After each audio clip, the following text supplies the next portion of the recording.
And look at this beautiful spice rub. I'm gonna gently lay this down inside the pan, sauteing it so that both sides are nice and golden brown. And then I'll pop it in the oven to finish it up.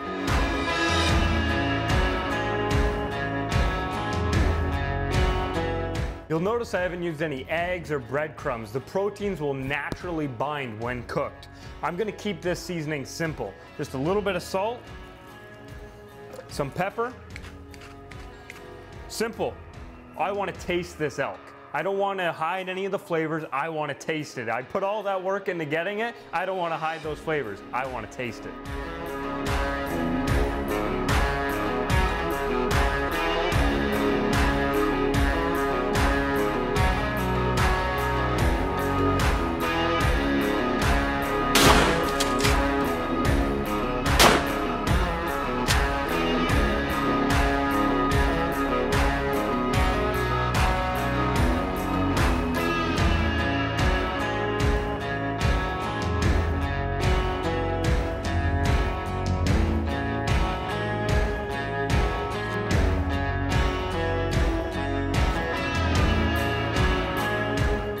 Incredible finish. Is there anything simpler than cooking in one pan? Whole roasting this line-caught wild trout with all of these vegetables, for me, is the most perfect way to honor this incredible fish.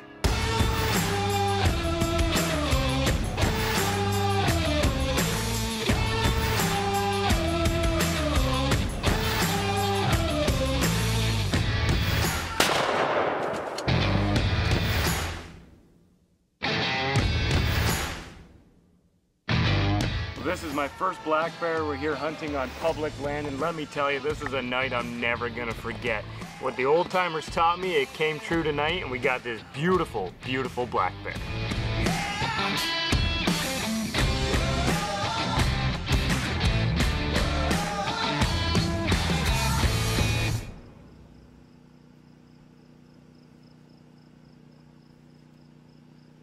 Good evening and welcome to Surefire Wednesdays. I'm Chef Jonathan Collins. I'm Bailey Collins. My son Bailey, Dakota, will be joining us in just a minute.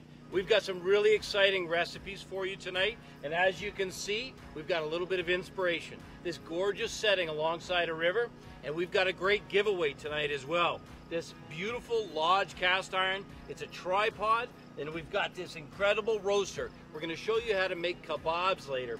But all you have to do to win this is during the broadcast, like the broadcast, share it, maybe tag a friend, and then tell us why you should get this incredible tool.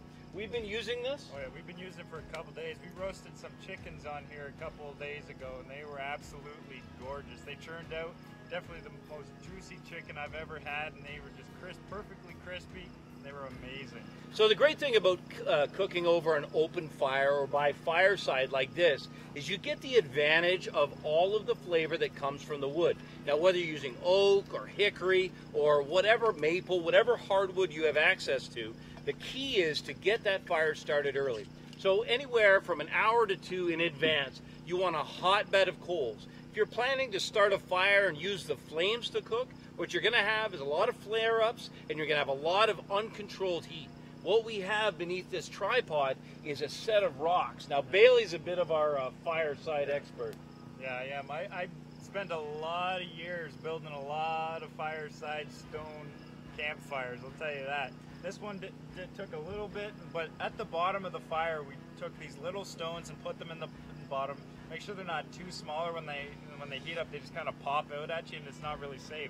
But if you get big enough rocks and set them on the bottom, that bed of coals, as my dad was saying, what you get is those stones heat up, and even when the coals die down a little bit, that stone radiates the heat through what you're cooking, and it helps out a lot. So sometimes you don't have access to rocks, and that's okay. But the nice thing is, if you do have access to rocks, and speaking of rocks, here's another rock star, my son Dakota. Stubborn is all. Stubborn, Good evening, everybody, and welcome to the Outdoor Chef Surefire Live. We're pumped tonight. We've got some amazing recipes, eh? We do. So let's go over some of the recipes, and then we'll talk more about the fire. So go. Yeah, we're going to do a smoky rum cider, and let me tell you, you may have seen earlier, what we're going to do is we're going to take some star anise, juniper berries, we're going to toss them in the fire, toast them up. Then we're gonna dump some rum right into that hot liquid, heat it up. All those spices are gonna marinate in there. Then we're actually gonna smoke a piece of barrel, wine barrel, right? And we're gonna toss that in there, coze it right up,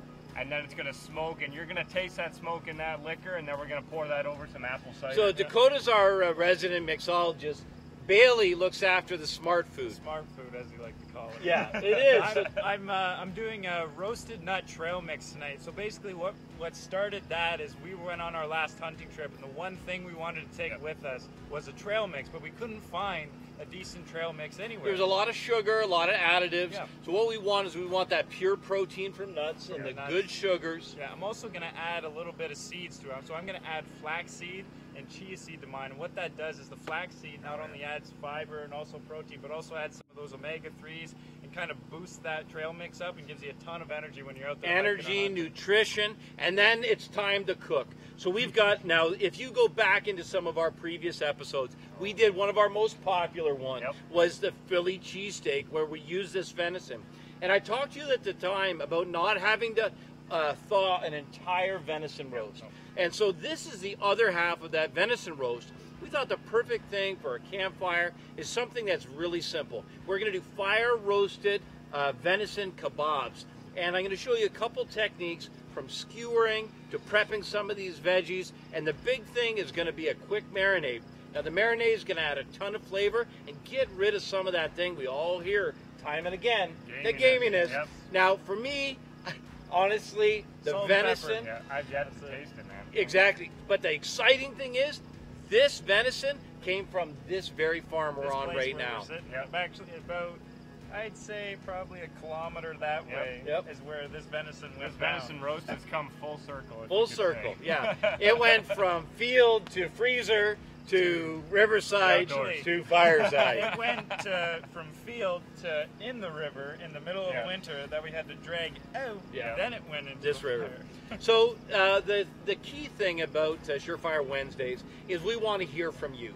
So this is such an incredible forum to be able to go live and to open up a conversation with you. And the conversation tonight can range from anything from bow hunting to what we're doing. We've got some really great footage to show you from our trail cameras. So it's early season scouting. I mean, whitetail's coming up quick, guys. As you all know, you're getting in the field, you're training for elk, pronghorn, but I mean, we're training for whitetail too, right? I mean, we're getting in shape. We're about a month and a half out. We're getting trail cams setting up, patterning the deer, and pretty soon we'll be getting tree stands and everything set up as well. And one of the great motivators for hunting, of course, is the thrill of the pursuit and the success that comes. But for me, it's literally every time something runs to the field, I think to myself, what would that taste like? And so that's what we're going to do tonight. So enough talk. I want to talk one more thing that we're going to do. We found these gorgeous Georgia peaches. Now, I love the state of Georgia. I want anybody watching from Georgia, I want you to throw me some hearts right now, because we love Georgia. My son got married there on Tybee Island. We've got some beautiful Georgia peaches, and what I'm going to do is I'm going to do a little take on a peach cobbler. The difference is, rather than using a traditional topping, a traditional cobbler, we're going to put together a cornbread cobbler. So it's going to be cast iron peach cornbread cobbler. So let's start. It's going to be beautiful. So I'm going to get a little bit of this prep done. You can see we've got this beautiful roast. And literally all I'm going to do, I like to have nice big pieces. One of the things when you're making, look at that. Oh, look at that. That is absolutely. Okay, can we just stop now and throw this steak on? I mean, seriously. Ryan, are you looking at that, baby? Come on, man. So literally, we're going to take and slice this up. Now, one of the things about kebabs where we go wrong sometimes is not making sure everything is the same size. So if I got a little wee piece of so let's say deer and big chunks of like potato and then little pieces of pepper, some things are going to be overcooked, some things are going to be undercooked. You want to make sure to make this nice and even. Same thing as when you're cutting up for, say, a mirepoix. If you look back at some of the things we've taught you in previous weeks, you want to make sure that everything you're cooking and throwing in is roughly the same size so that it all cooks together. Otherwise, you'll be eating and you'll get a chunk of carrot that's not quite done, and then the onion will be burnt. And you really want to make sure everything's the same width, same everything, so that it cooks evenly. And I want this. I don't want tiny little kebabs. I want bad kebabs. Look at the way, for me, just the way the knife slides through it. It just gets you excited for deer season. It does. It really does. So you can see the texture of this meat is just gorgeous. I'm going to keep working away here for a minute. And one of the things about making a marinade, so basically all I'm doing is I'm creating perfect little cubes. And anywhere where I have a piece of the meat that's potentially a little bit smaller, what I do is I just butterfly and double it up. Okay, yeah. It's kind of like what we did with the black bear. Exactly. Yeah. Okay, so hold that open. Now, you'll have to forgive us. We're kind of working low here, so it's kind of a unique situation. Don't be fooled by my chair, how I'm smaller than all these guys. I'm actually a little taller. Yeah. So that's really what you're looking for. You're looking for something that's cut just about that size, about 1 inch cubed. Careful not to drop that. That would be catastrophe. So we're going to put this in a bag. Now, one of the great things about a marinade is that it does a few things. It's going to take some things away, and it's going to add some things. Another thing that I'm just thinking of as we go through this, you can see we just have a Ziploc bag here and we're cubing this. If you get your venison deer and you're butchering it, cube it like this. If you love kebabs and you say you go camping a lot, cube this right when you're butchering your deer and freeze it like this so that when you're ready to go, you can pull this right out of the freezer and be ready to go right when you want to go. And doing it a pound at a time, yep, so that you can always portion it. So I'm going to wash my hands real quick. If you want to swap out with your brother, yep, and we will keep rolling here. Let's have a look at those white coals on that fire. That's exactly what the fire should look like. You should have a nice, consistent, white hot coal. That's going to give you a perfect, about 350 degrees right at the surface. And what that means is you'll have good, consistent cooking. I'm just going to turn this over. We went a little crazy with the chainsaw. We had a little bit of fun. Are you looking at this? Beautiful. So we are going to do now, the first thing I've got for this venison is I'm going to start with a liquid. So you could use beer, you could use some kind of a liquor, but what I've got is I've got pineapple juice. Now you can use fresh pineapple juice, but if you're backpacking or if you're hunting, yep, a lot of times a small can like this is just perfect. So the acidity in pineapple juice is perfect for a quick marinade. It's going to add a little bit of sweetness, but that high acidity, now you know, if you think about the last time you had pineapple, it has that beautiful sweet bite, but you know that heavy acidity, that's what we're looking for there. The smell's already coming out of there, man. It smells amazing. Or what you could do is just take some of that rum and that cider that we're going to make later and toss that in You there. could. You absolutely could. Now, I like a little bit of heat, so I want to add some at this point. So I'm just going to put a pinch of crushed chili flakes in there. And then I want to get a little bit of citrus. Citrus has a beautiful way of brightening everything. And that's because the juice from the citrus and that beautiful, all you have to do, just take if you've never done it before, just take citrus, rub it in your hand. Oh man, as soon as you heat up those oils, they smell incredible. And now I wouldn't want to slice this into wedges because I need that acidity and I need that to get in there. So I'm just going to take and slices. That way it can get in there. Man, this smells so good already. So these are going to go in. That's going to be so good, man. And I got to get this. You can do all of this ahead of time, guys. Like if you're going out to the campsite, you're going out to hunt camp, you can prep this, put it in the bag. The longer it sits in there, the more it's going to break down those tissues and all of that silver skin in that, and it's going to be even more tender. So prepare it before, put it in a bag, seal it up, toss it in your cooler with some ice. You're ready to go as soon as you get there. And it's a simple recipe. Think about this. Take a lemon, a lime, take the can of juice with you, and literally just toss a few sprigs of fresh rosemary. And this is stuff, if you have the time and the foresight to grow this in your garden, this is you don't have to watch it. It's a broadleaf evergreen, it grows, it's a perennial, it'll grow simply. Now, what else do we want to put in here? I think we want to put one jalapeno. Yep, some jalapeno in there. Get some more heat in there. Where's our, there, we'll tell you, want some of the salt in there? Okay, so no salt. Yep. So that's the one thing we want to, yeah, it was a test, yeah. So no salt at this time. Of course, any salt, what's salt going to do at this time? Oh yeah. It's going to start to cook it. Yep. So we don't want to start to cook it right now. This is a great thing about being outdoors too. Everything goes in the river.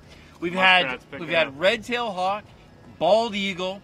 What else have we had here? Well, the deer, muskrat down here. We threw some shrimp in the river. Yep. It was gone the next morning. Yep. Anyway, So you can see here what the key is you don't need a lot of liquid, but what you want to do is get that air out, because you want the liquid to get around all of that beautiful meat. Now, what's going to happen? A couple things. First of all, the meat is going to absorb some of that acidity. Some of that acidity is going to begin to break down that meat. But the other thing that's going to happen is some of the blood is going to come out of that flesh. And what that means is that meat will be milder, more palatable. And let's face it, as hunters, we want everybody to enjoy it. Yep. We want to enjoy this with our families. That's what hunting and, you know, getting outdoors is all about, is enjoying it with your family, getting your kids outdoors, getting them interested in it if they want to. Look at that. All I would do, while I begin prepping some of the other vegetables, all I would do with this is literally just set that in the cooler. Why don't you toss that in the cooler? And so just for food safety, you want to make sure to keep that below 4 degrees Celsius or Fahrenheit. 40 degrees Fahrenheit. You want to keep it like your refrigerator. Keep it cold so that it's food safe. It's okay for about 20 to 30 minutes as you're prepping it, but then make sure to keep it cold, keep it food safe. Okay? Ready? So, yeah, so the next thing, I'm going to start working on some of these kebabs. Veggies, okay. I think maybe what we should do is, maybe it's a good time for Bailey to start rolling on his. I'm going to get a little bit of work done while the boys start making that powerful trail mix. Get started on the trail mix here. Hunting season is just about to start. It's always important to be prepared. Have a good snack. So you can see here, I've got 3 different kinds of nuts. I got some pecans, walnuts, and I got some sliced almonds too. What this? Cranberries, sun-dried cranberries. Sun-dried cranberries. That's Canberries. Say that 10 times fast. So all I'm gonna do is I have this beautiful pan sitting here next to the fire. It's been heating up by those stones, just like I explained. And all I'm gonna do is I'm gonna take these 3 different kinds of nuts, and I'm just gonna toast them. So you have all these different kinds of nuts. It's got tons of protein in these nuts. If I can. One of the things about all nuts, and these are raw, it's important to note that these are raw.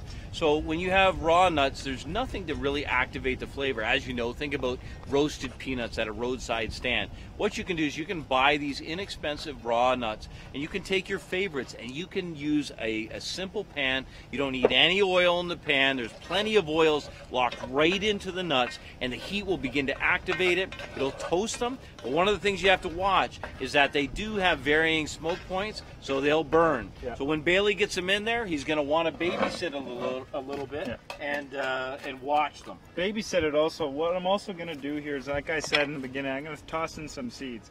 So the first thing I'm going to do is I'm going to toss in some flax seeds. Flax seeds are great because they're full of fiber, protein, but mostly omega-3s. If you ever see omega-3 rich eggs in the grocery store, and you wonder, what are they feeding these chickens to get this much omega-3 in the eggs? Flaxseed. That's what they're feeding them because they're so rich. The daily value for flaxseed is about 200 to 500 milligrams. 3 tablespoons of that has 3,000.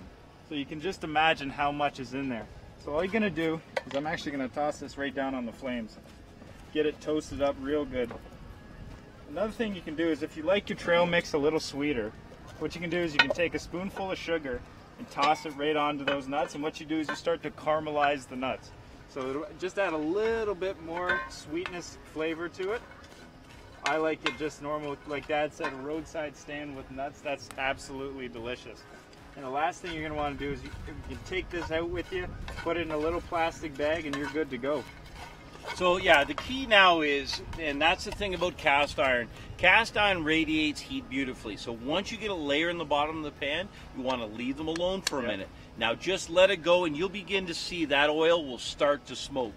What do you think? It's time to have a look at that drink. Let's talk a little bit about this kebab. So let me show you a few techniques here. First of all, one of the most frustrating things, and I know you've experienced this, every time you're making kebabs when you use a single skewer, if you use a single skewer and then try to turn them over, it's like everything is fighting against you. It's spinning. So this is the way we're going to lock it in place. First of all, I'm going to start with a nice jalapeno. Now you might think, well, that's going to be an insane amount of heat. One of the great things about roasting jalapenos is it mellows them. If you don't know this, chipotles are smoked jalapenos. So if you know that beautiful mild flavor that chipotles are, they're heat but they're sweet. When you roast these up, they're going to be just right. And I always put them at the bottom. That way, if somebody doesn't care for the heat, then they can always have they can always leave it off at the end. Now these potatoes, these are Red Chieftain. They're red skin potatoes. I left them skin on. And the reason I did that is I really want that flavor from the skin. These I blanched. I just put them in a pot, the pot Bailey's got there. Yep. Put them beside the fire and just cooked them till they're just knife tender. Listen, if you put potatoes raw, you'll never have the time to catch up. It'll never get cooked in time. The last thing is I've got some beautiful, these are just some baby eggplants. Now these eggplants, these are just like a very typical Italian eggplant, but these little guys, they're tiny, so it makes them really easy to use. Now if you had full size, you just do what I'm going to do with this zucchini and just simply slice it into uniform slices. This will allow you to cook it evenly. And again, keep in mind, you want everything to be roughly the same size because you want it all the same doneness. When that deer, when that venison is done cooking, you want to make sure that these are evenly spaced. So I'm actually going to have to pull out some of that venison. And how's your power? Good. If you guys actually want to take a look here, you can see how the nuts are starting to smoke. All that flavor is being released and starting to smoke here. So as you can see the smoke, you're also getting that flavor inside your trail mix. So you're going to be walking and each bite's going to be like a new and different taste. You can see as I roll it around here, you can see how those little seeds, you can be a little concerned when you put those in. You're like, oh, you won't be able to get them. But as you cook it, they'll start to attach to all the rest of the seeds. You'll be able to get all of that just in a single bite. So just as a reminder, having a look at that tripod, keep in mind that as you're watching tonight, or even if you're watching afterwards, we give this away 1 week after. So we're going to be giving away last week's tripod and Dutch oven to a special guest tonight. And this will give away. All you have to do is like the broadcast, share the broadcast, and then tag a friend and tell us why you need this at your campsite this season. I'm going to toss these cranberries on. I can't wait any longer. Okay. If I can reach them. Here we go. These are going in. Look at that. Now, I actually threw in a couple of almonds. You can see the difference between the almonds I just tossed on there and the roasted ones. They're a lot darker, but they also have a lot more flavor. It's hot. So you can see there, taking that out to the trail with you, it's just going to be absolutely delicious. Can you see that? Oh yeah. It's going to be amazing. Throw that in a plastic bag or anything, roll it up, put it tight in your pack, and you have a snack to go with you anywhere you go. The important thing now, there's a couple things you can do. Seasoning it right now with a little bit of salt is going to be good. Keep in mind that one of the things you need when you're out there, especially with high physical activity, you don't want a lot of sugar because of course sugar will cause you to spike, but the salt is great, helps you retain and keep your that's it, just that's lots. So it'll help you to keep all of the liquids in your body. It'll also help with your electrolytes, keep you well balanced when you're out there. So that looks amazing. What I would do is I would just finish toasting that up a little bit. And you know what? I think it's time for Dakota's drink. What do you think? I think so too. I'm going to keep working away on this. Let's show a couple more techniques here. So one of the things I want to do is to simplify the peppers. Just simply take the pepper and why struggle with it? It's four-sided. We'll just slice down those sides. Makes it so simple. Allows me to get perfect little kebab-sized pieces. And with almost no waste at all. If you're just joining us, I am working on a fire roasted venison kebab. I'm also going to come up at the end of the show. We're going to be working on a cast iron peach cobbler. So peach cobbler made right in these cast iron pans. The difference is we're going to be using a cornbread topping instead of a traditional topping. But what Dakota has for you right now is an incredible drink made fireside. And you know, it's nice to take the time when you're camping and after the hunt's done, obviously for alcoholic beverages, it's nice to take the time to make something special, especially if you're celebrating a great hunt. Check out what Dakota's got.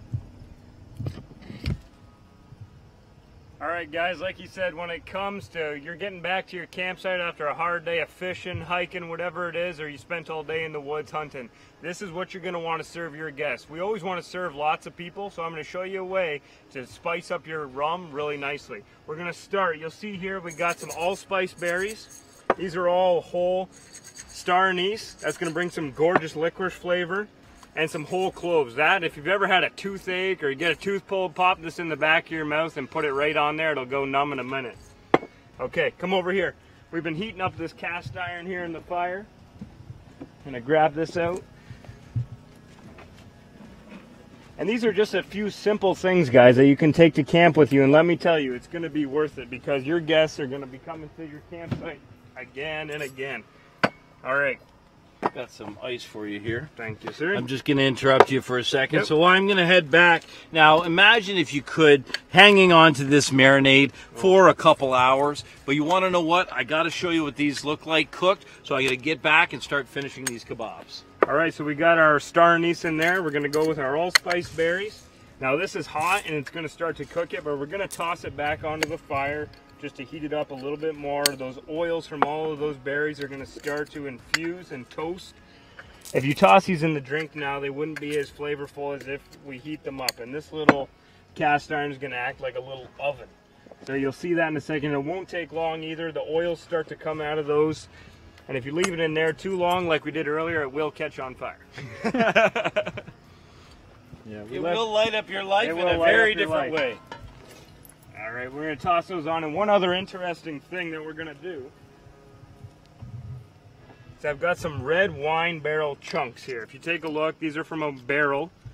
And we're going to actually light these on fire and toast them up. And then we're going to toss these in, hot and all. There's a whole one there for you. And we're going to put the lid on and we're going to smoke that liquor. So you're going to get that wine barrel flavor right in there. And we're going to do two versions of this. You can do this hot or cold. So whether you're hunting in the fall or winter and it's cold outside, you want to come back, warm up, we're going to show you a warm way to do it. Or the way to do it in the summer is just pour it over ice and it's going to cool it down. Let's check on those spices there. You see that bed of hot coals, like Dad said, getting that fire started early, getting a nice bed of coals, so you're not dealing with flames as they start to lick all their food and burn it instead of actually cook it. Flame is your enemy when you come to cooking, guys. Look at that smoke pouring out of there. If you notice, we can access this fire. It's plenty hot. Trust me, it's cooked. It's so hot, but we don't have flames licking ourselves, burning our arms, you know. We're going to get those nice and hot, move them around. You can see them starting to smoke up. We're going to leave them for just a little bit longer there. How's it coming? How are those kebabs? Good. What do you think? Oh, those look incredible. So it's a very simple preparation, but keep in mind the technique for tonight is really focusing on the fact that we want to make sure that the venison is palatable to all. And so that marinade is going to do, again, it's going to infuse flavor, but it's also going to get rid of some of the blood, and that's where a lot of that so-called gaminess is locked in. You can get that out when it's fresh, so if this is just newly harvested whitetail, or if you've just pulled it out of the freezer like we did today. If your freezer's full, doing kebabs is a great way to make, let me tell you something, the people at your next backyard, they will never know that this isn't beef. The quality of venison in North America is absolutely spectacular. I'm just going to keep working away on this. How's your spices coming there? Look at this here, guys. These are starting to smoke up. Can you smell that? I can. It smells. Oh man, they're coming to life in there. Star anise has to be my favorite. Oh, and that star anise that he's talking about is that licorice flavor. That licorice flavor in a lot of drinks is just incredible. One of the highest notes you've seen us do before with our absinthe drinks, right? Like, they're incredible, that licorice flavor. We're just going to let that toast for just a little bit longer here. Yeah, we'll just work these coals in around that cast iron. It's just going to start to bake those. Take a look at your trail mix here, babe. This looks good, man. It's starting to look good, eh? Well, it's toasted up nice. It's something, you know, one of the things we've done with that too, Dakota, is we made a real simple dough. Yep. And we used the trail mix as a Oh, topping. yeah, our trail mix focaccia. Yeah, tell them they can find that recipe. Yeah. If you go on our YouTube there, you'll see a recipe for trail mix focaccia. And so a focaccia is just a simple bread, extremely easy to make in the backcountry. We were actually 3 days in to the middle of Algonquin Park, which is a great park here in Ontario, and we made trail mix focaccia. We had a little bit of ice wine to Little go ice along wine, with yeah. it, man. It was incredible. But yeah, check out that recipe, guys. That's one that's easy to make on the trail, and once again, is going to give you a ton of energy. Lots, you know, it's going to fill your gut and give you lots of energy to keep hiking down those trails. But what we did, fresh dough, spread that trail mix on top, baked it right over the fire. Of course, that smoky flavor getting into the dough. It was incredible. Speaking of does, we saw a lot of does this week. Oh, yeah. So we put our trail cameras up. If you go back and see our live, you'll see that we had put them up and not 48 hours later. Yeah. We had over 60 films, over 60 clips. I think maybe now would be a great time. What do you think? You want to show them now? Yeah. How'd you like to see some of the video now? There's some beautiful does. The color of these right now, this time of year, honestly, it's what makes you respect this animal so much, and it's what makes it so coveted. And you'll see the felt on these big boys. How we doing there, Code? Ready to cue that up? All right, have a look at this in just a second. And while you're going away, I'll show you. I'm just finishing up some of these. So this is 2 now done. And while you have a look at some of this trail cam footage, I'm going to finish up the very last one. Look at that.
All right, so you can see there's so much to be excited about. You know, if it's not the pursuit, then I don't know what it is. When I started hunting whitetail about 18 months ago, I never in my dreams expected to be able to have the kind of excitement and the challenge. And let me tell you, if you're just a new hunter, I've got my Bowtech Rain 7 Bay. You want to grab me? Oh, I can grab it right here. So this is the bow that I took my first whitetail with on this very farm. So this bow for me was, it was right out of the box. It was so tunable, and for me in particular, being a new hunter, being new to archery, what I was able to do is I was able to correct the arrow flight. I was able to really dial it in for my own needs. Now, this is the same bow that I'm taking north with me this fall.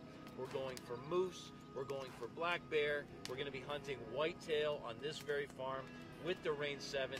There's something very special that happens when you hunt with a bow.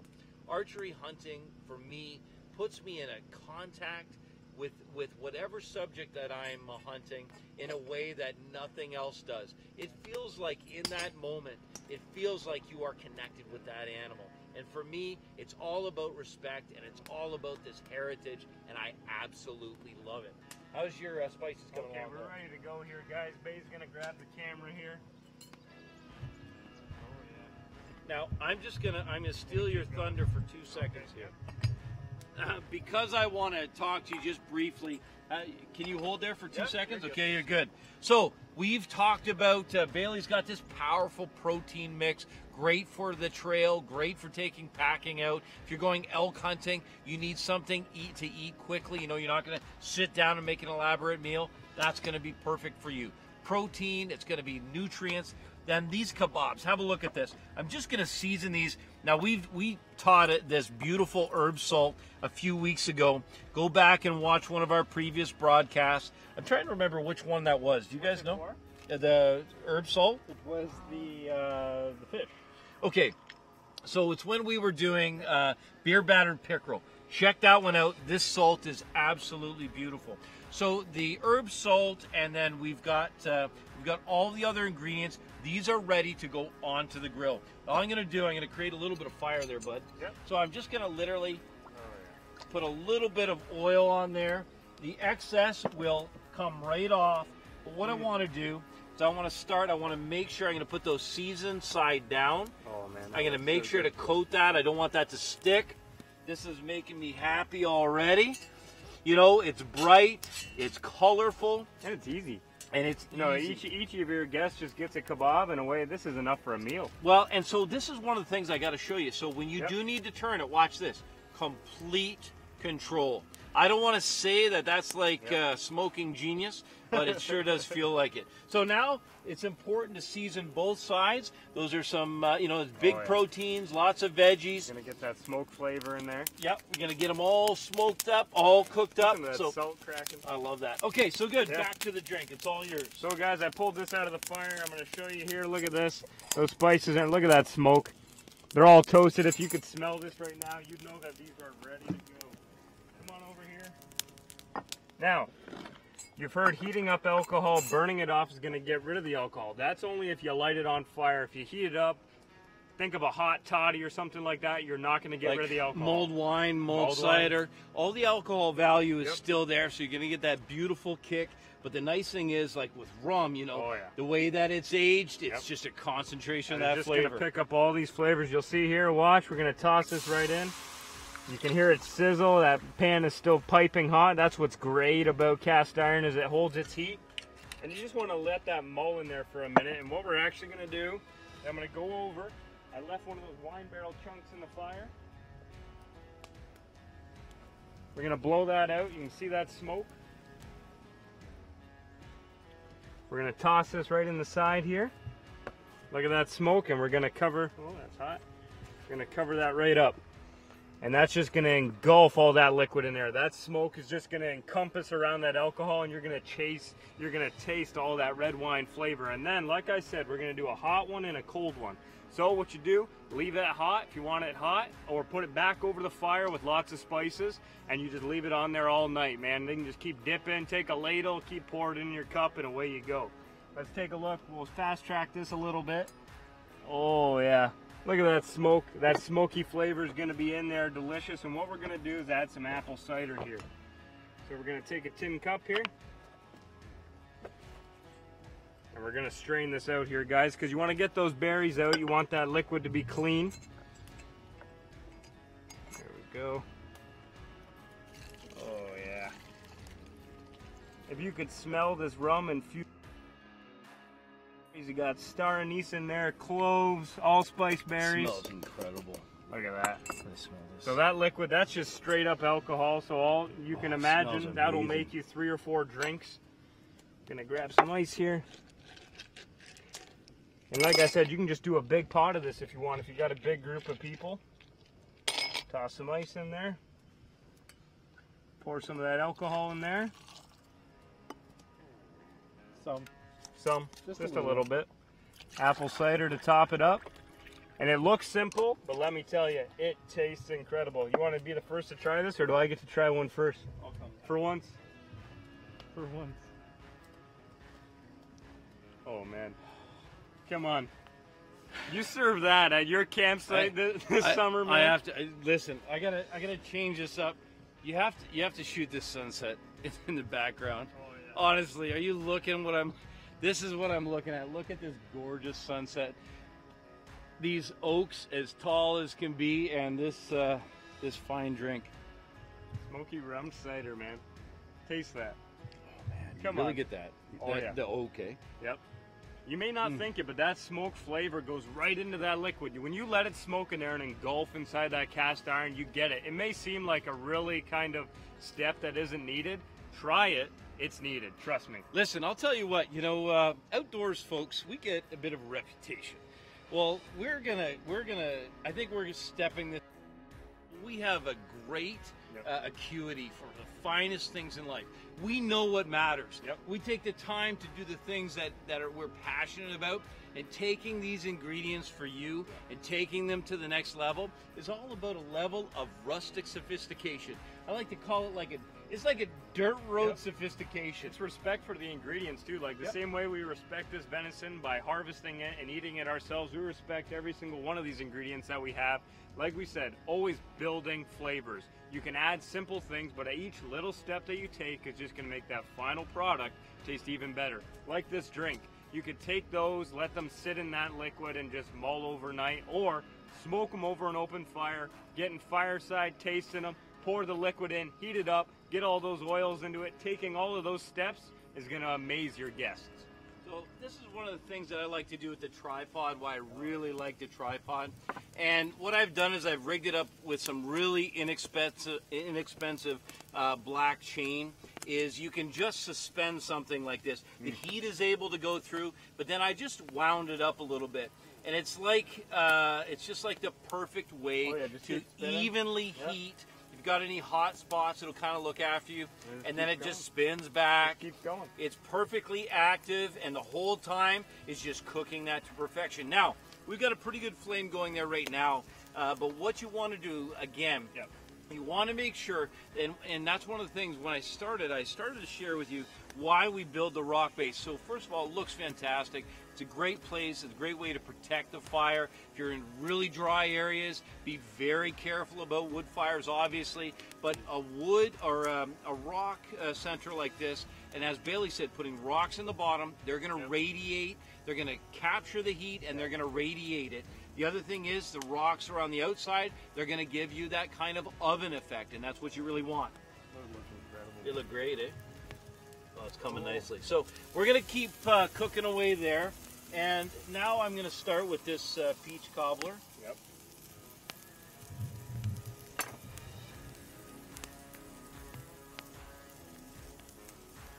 I love peaches.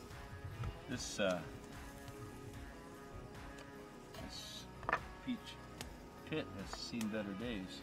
I think I'm just going to start with another one here. Yeah, the Georgia peach is looking incredible. Well, and this one was just a little overripe.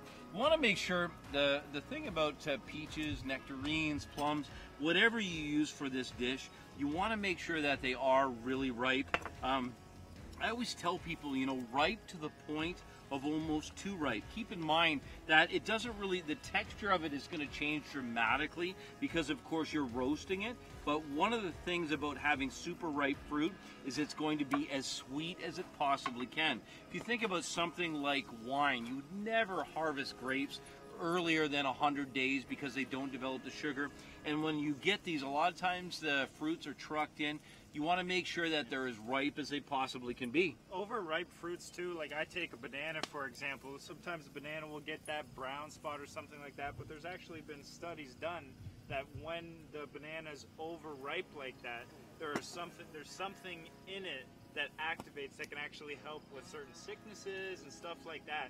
And all these overripe fruits that people just toss away, first of all, have different flavors, but also something happens in nature that it just changes it completely. So have a look at this. What I need you to do is grab me that same spoon that you had. So we've got, this is what I love about this. Now I wouldn't dare add any sugar at this point. Literally I put a little bit of oil in the bottom of that pan. Now these are hot already, so we're just going to leave that like this. And then I'm going to do a couple more here. And what I'll do, babe, if you want to switch out with Code, I'm going to start, Code, if you can come prep these. And prep 2 more for me, same way. We're cutting them by 8, so these are pretty big peaches. Now what I'm going to do is I'm going to start to assemble the cornbread topping. So that cornbread topping is going to be able to flow all the way around those peaches. Right.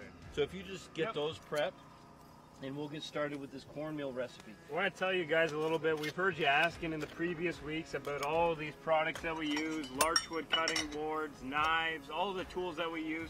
coming to you soon on our Facebook page. We're going to be bringing those products to you. You'll be able to find them on our Facebook page, able to buy them right there, right? Lots of exciting products, eh? So, yeah, absolutely. So 1 cup of cornmeal, and then I've got all-purpose flour. So it's about 1 cup and 1/4. And Cody, if you want to do me a favor, could you grab me a whisk? Now, when you're making cornbread, or frankly, when you're baking anything, one of the things that's really important is to make sure to incorporate all of the dry ingredients and all of the wet ingredients separately. And there's a really good reason for that. And that is that once you, once you put in the wet ingredients, what happens is that you'll get pockets. So I've got baking powder and baking soda here, and I want to make sure that they're evenly incorporated in all of that. So I got about baking soda, put a little teaspoon in here, about that much. Perfect. I think this pairing is going to be so good with the peaches. Yeah, so just have a look. So what happens is, because you're using cast iron, the cast iron radiates the heat so well, it holds the heat so well, I'm already beginning to cook in there. Those kebabs look amazing. Yeah, are they ready to turn? Let's have a look. Look at that color starting to develop Turn on there. those babies.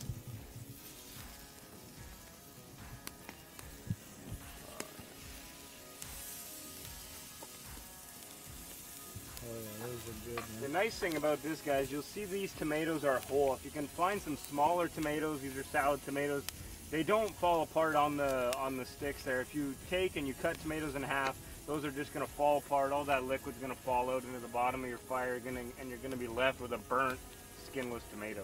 Okay, so this cornbread, I think my grandmother would be really proud.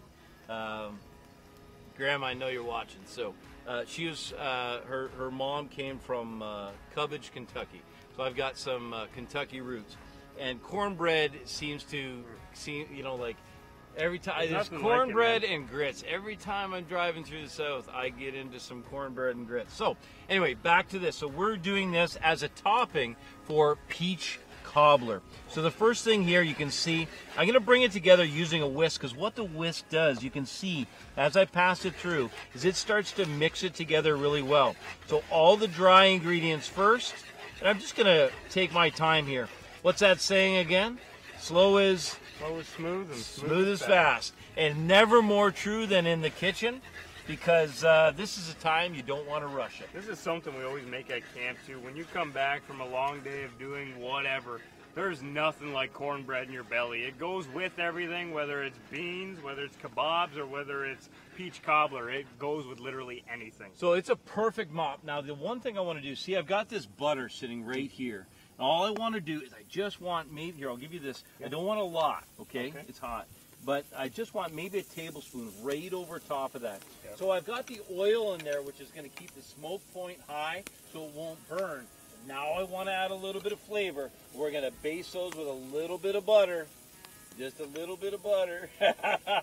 I like lots of butter. Butter is going to make them taste so good. Now, if we just, we got a question, Ryan. Jessica, how you doing, sweetheart? It's nice to see you again.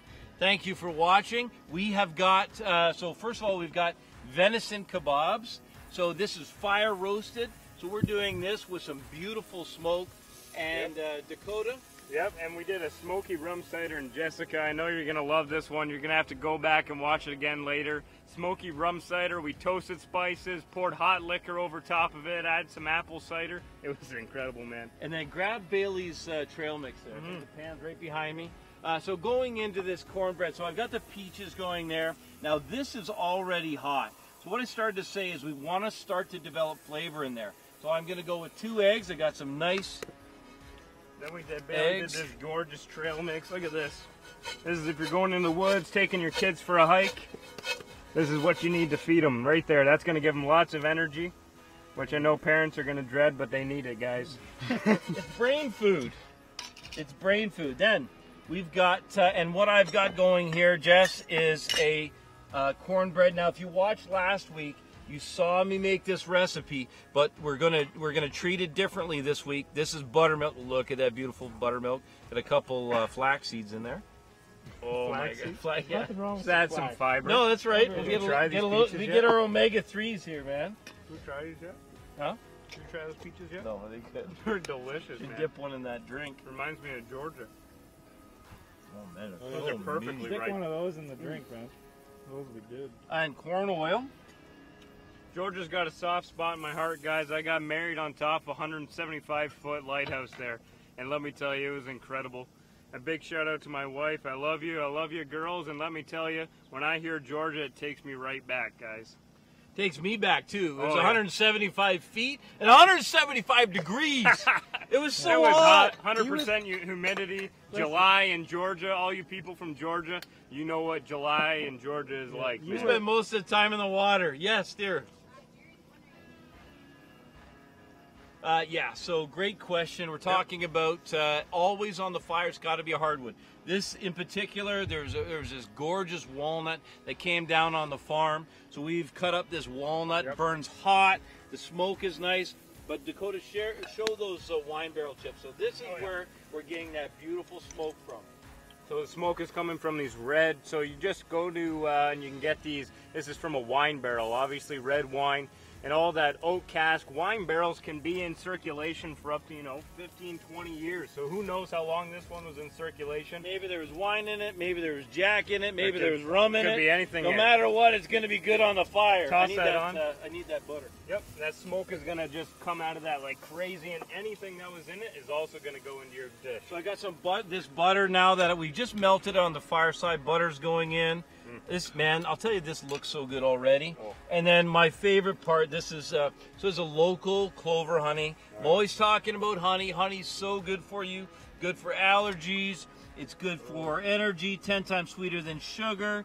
Honey in. I'd like to add more, but I'll cut that off. 10 you times can- sweeter than sugar. And yeah, and you can go with a darker honey if you want. Buckwheat honey is incredible as well. We got local buckwheat honey that's just as incredible, guys. Yeah, buckwheat honey though, it's a kick in the pants. Yeah, but it's, it's good. it's intense. I was just about to say. Yeah, it's intense. It's dark. Let me get It's your like flip on molasses. Oh, You got a thing Look against at those molasses? kebabs, I got guys. nothing against molasses. You're Canadian, dude. Listen, I'll tell you something. The thing about cooking fireside is the best part is you want to make sure you've got some chairs around, because you're gonna have people who are gonna congregate around yeah, you. yeah. And it's all the cooking time, generally speaking, is going to be increased by anywhere from 50 to 100%. We did some rotisserie chicken. You heard Bailey yeah. say rotisserie chicken, which normally takes about an hour, took us a couple hours to finish. Takes a little bit longer, but let me tell you, It was the juiciest chicken I ever ate. best, and then the flavor. That's the key. There's nothing like, we've worked our way out of the Stone Age Yep. into this stainless steel sanitized nonsense where nothing tastes good anymore. Cook over an open fire every time you get a chance. What you're going to get is a ton of flavor. And if you're a hunter, you're going to find a pure joy. When you harvest and kill your, whether it's elk or moose, whitetail, antelope. Chances are you're going to find yourself fireside. Exactly. And you know what you're going to do? You're going to want to take a bunch of it home like we Yep. do. But like you There's- cannot, you have to, the Yep. first thing you want to do, you want to get it fireside. Yep. So if we're doing a little recap here, I'm going to give you this to mix while I do a recap. Cornbread recap brought to you by the Corn Growers of America. No, kidding. What you have to do, you have to start with a good fire, a good hot fire. A good couple hours ahead of time is best. Use hardwood. Start with small sticks.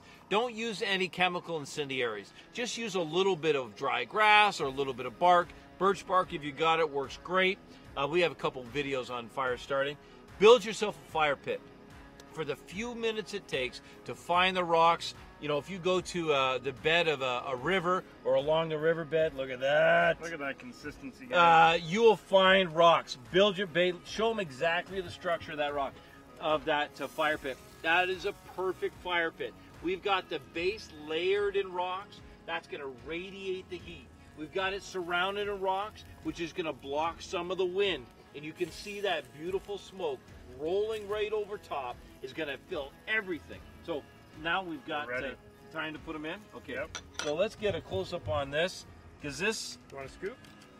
I'm going to use this. I got a spoon here. I'm going to use a spoon. Whoa. Don't fall back. Yeah, no kidding, eh? It's a long way down. So we're literally going to take, and we're going to start spooning this on top. Now keep in mind, this has enough oil in it that it's not going to stick. You want to make sure to not to pop it over top. And you don't want too much bread on top of it. You want a nice balance of the peaches to that beautiful cornbread finish. I'm really just going to take my time here, spoon it on, and move to the next one. Now you saw how easy it was for me to pull this batter together. Just a few simple ingredients, and I have a perfect topping. Now, you don't like peaches. How about nectarines? Oh, yeah. You don't like nectarines? Apples. How about apples? How about plums? What about something? Oh, pears are going to be coming in soon. Yep. This topping could go on top of anything. Anything that's going to be sweet when it's caramelized. Look at this.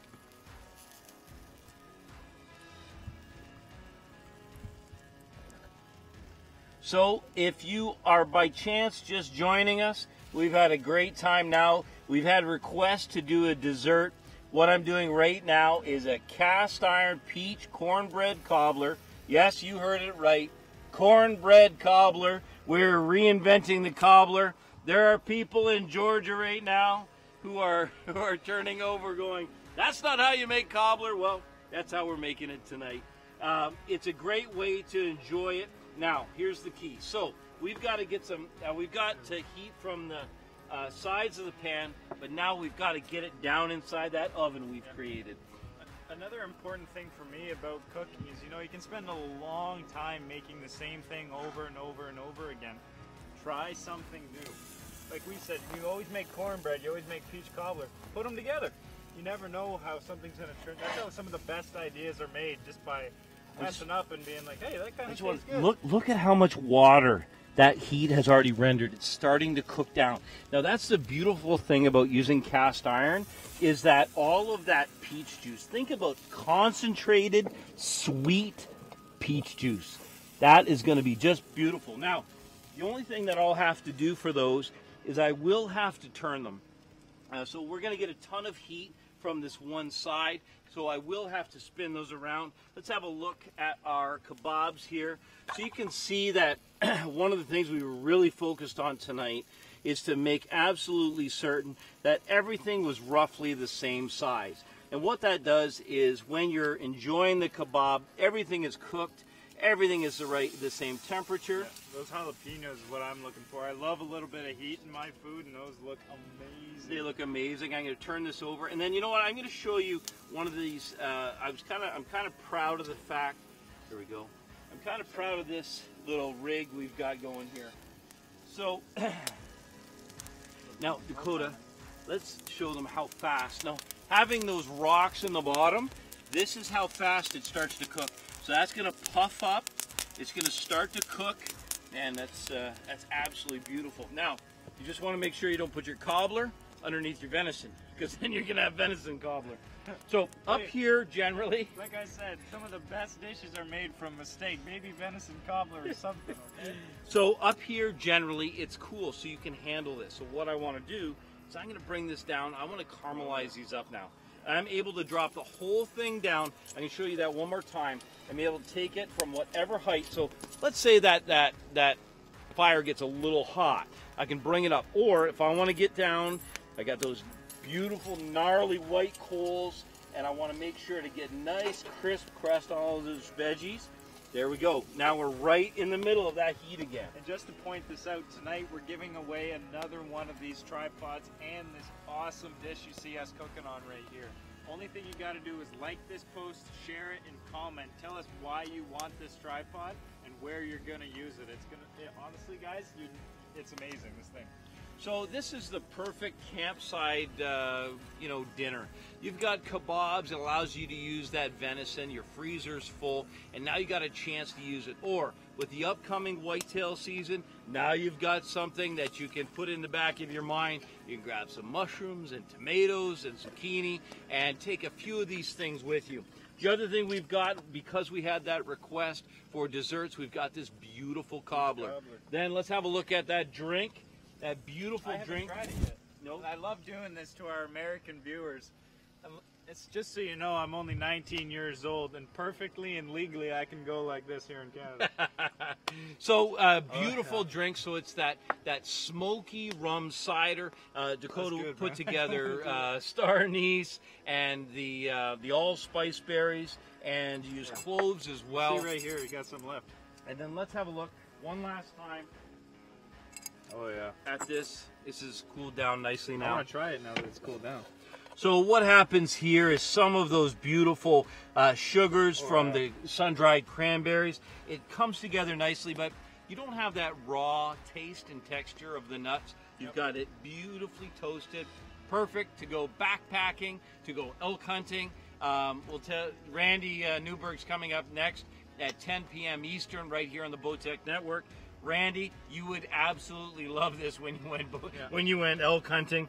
Something you can take with you to give you a kick when you need it. Sorry, go Yeah, ahead. no, go ahead. No, like I said too, it's so hard to find a good trail mix. The balance between berries and nuts and whatever else they put in it, who knows, sugars, everything. If you make your own, like I put in these sun-dried cranberries, and just like you have the roasted nuts, which is great, but then you have this pop of flavor, sweet almost, that isn't full of sugar or anything. It's just good old-fashioned cranberries, and it tastes amazing. So try it. we've been rolling here for a good hour. We've had a great time.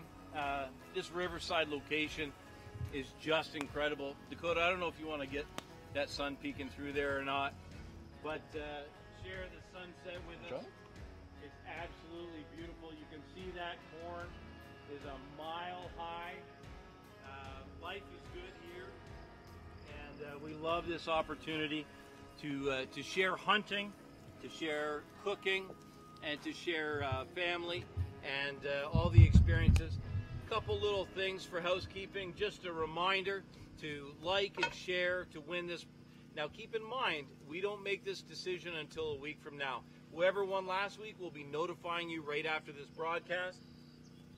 This is something that you can win. We'd love to see you have this at your campsite this hunting season, this summer. Take a minute, go over to our Facebook page at The Outdoor Chef if you're not watching there. Like it, share it. We've got lots of recipes. We've got a recipe book coming out this fall, and the boys and I have all kinds of incredible products.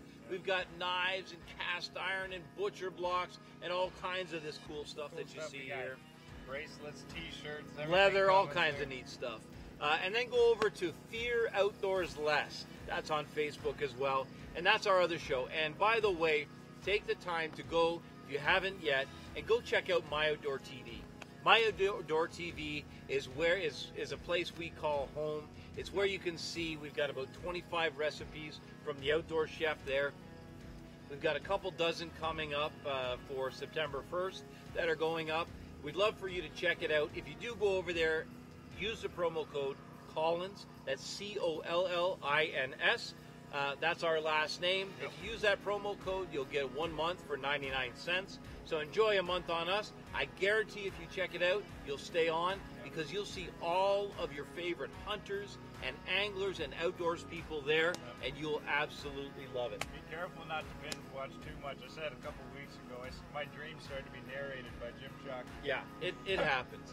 So for Dakota and for Bailey and myself, we want to thank you for watching. As always, the Surefire Wednesday broadcast is all about you. We appreciate your time. We love coming to you. We love to hear what you want us to cook for you. That's where some of the best ideas come from. So until next week at 7 p.m. Eastern, I don't know where we're going to be, but it's going to be exciting, and we'll have some great recipes. We'll see you next week. Have a good week, everybody. We're going to get this now.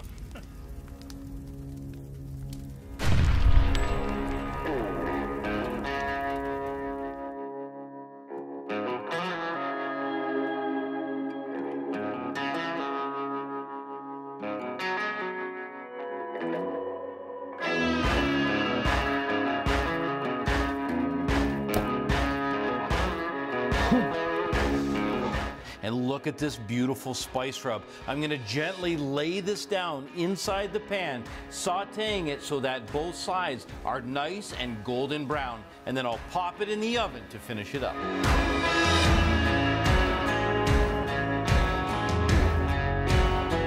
You'll notice I haven't used any eggs or breadcrumbs. The proteins will naturally bind when cooked.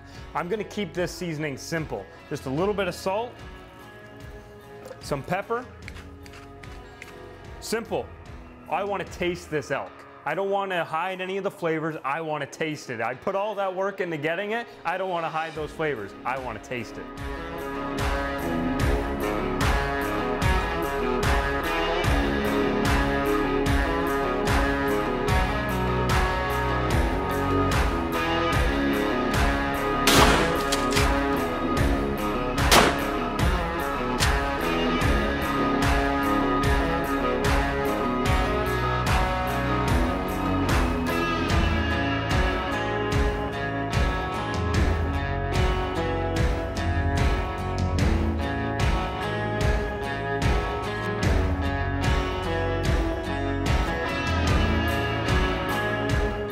Incredible finish.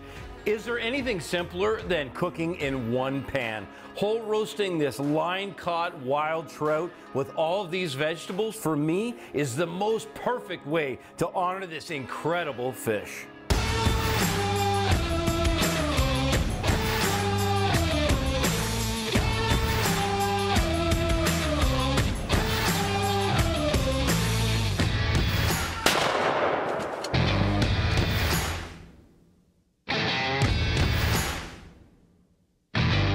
This is my first black bear. We're here hunting on public land, and let me tell you, this is a night I'm never gonna forget. What the old timers taught me, it came true tonight, and we got this beautiful, beautiful black bear.